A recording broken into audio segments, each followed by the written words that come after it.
YouTuber జ్యోతి పాకిస్తాన్ లో ఎన్ని వేషాలు వేసిందో ఇప్పుడిప్పుడే బయటి ప్రపంచానికి తెలుస్తోంది. దాయాది దేశం ఆమెను ఎంత గారాబం చేసిందో కూడా రివీల్ అవుతోంది. బ్లాగర్ గా జ్యోతి ఎంత స్పై చేసిందో కానీ ఆమెను మాత్రం పాకిస్తాన్ నెత్తిన పెట్టుకుని చూసుకుంది. ఏ ప్రదేశానికి వెళ్ళినా ఓ గైడ్, భద్రతకు ఓ పోలీస్, తినేందుకు మంచి తిండి, ఉండేందుకు హై క్లాస్ హోటల్స్, ఇలా ఒక్కటేంటి ఆమెకు 5 స్టార్ ట్రీట్మెంట్ ఇచ్చింది పాకిస్తాన్. జ్యోతి చరిత్రను తవ్వే కొద్దీ సంచలనాలు బయటపడుతున్నాయి. లేటెస్ట్ గా పాకిస్తాన్ ఆమె అడుగులకు ఎలా మడుగులు ఒత్తిందో ఓ స్కాటిషన్ యూట్యూబర్ వీడియో ద్వారా బయటపడింది. ఆమె చుట్టూ AK-47 తో కాపలా కాసే పోలీసులను మోహరించింది పాకిస్తాన్. ఈ వీడియో చూసిన వారందరికీ దిమ్మ తిరిగి మైండ్ బ్లాంక్ అవుతోంది. ఓ సాధారణ యూట్యూబర్ కు అసాధారణ భద్రత కల్పించడమేంటని యావత్ భారతం ముక్కును వేలేసుకుంటుంది. చూశారుగా ఆమె దర్పం, ఆమె డాబు.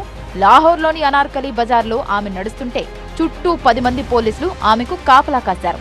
ఆమెతో సెల్ఫీల కోసం జనం ఎగబడ్డారు.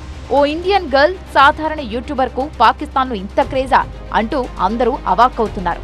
అక్కడున్న వారంతా ఏదో సాదాసీదా కానిస్టేబుల్స్ కూడా కాదు, సుశిక్షితులైన భద్రతా సిబ్బంది. ఇంత భద్రత నడుమ ఆమె ఆడిందే ఆటగా నడిచింది పాకిస్తాన్లో.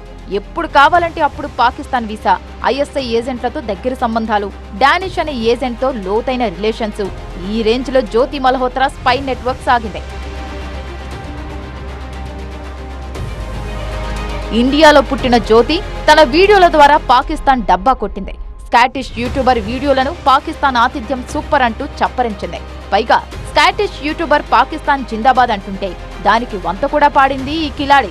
తాను ఇండియన్ అంటూ చెప్పుకుంటూనే పాకిస్తాన్ భజన చేసింది. స్కాటిష్ యూట్యూబర్ తీసిన వీడియో ఇప్పుడు సోషల్ మీడియాలో వైరల్ అవుతోంది. జ్యోతిని అనుసరిస్తూ 6 వ్యక్తులు పోలీస్ దుస్తుల్లో AK-47 తుపాకీలతో జ్యోతికి భద్రత కల్పించారు. అయితే వీడియోలో ఆమె చుట్టూ మరికొంతమంది పర్యాటకులు ఉండడంతో సాయుధులు ఆమెకు మాత్రమే భద్రత కల్పించారా లేదా ఆమెతో ఉన్న బృందం మొత్తానికి భద్రత కల్పించారా అనే విషయంపై స్పష్టత రావాల్సిందే. ప్రస్తుతం గూఢచర్యం కేసులో జ్యోతిని విచారిస్తున్నాయి దర్యాప్తు ఏజెన్సీలు.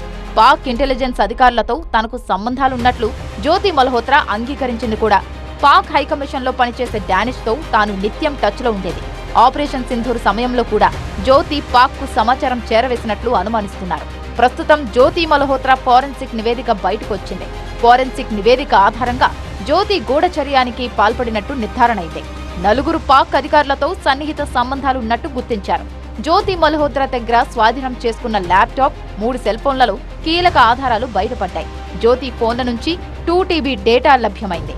బ్యాంకు ఖాతాల్లో అనుమానాస్పద లావాదేవీలను గుర్తించారు.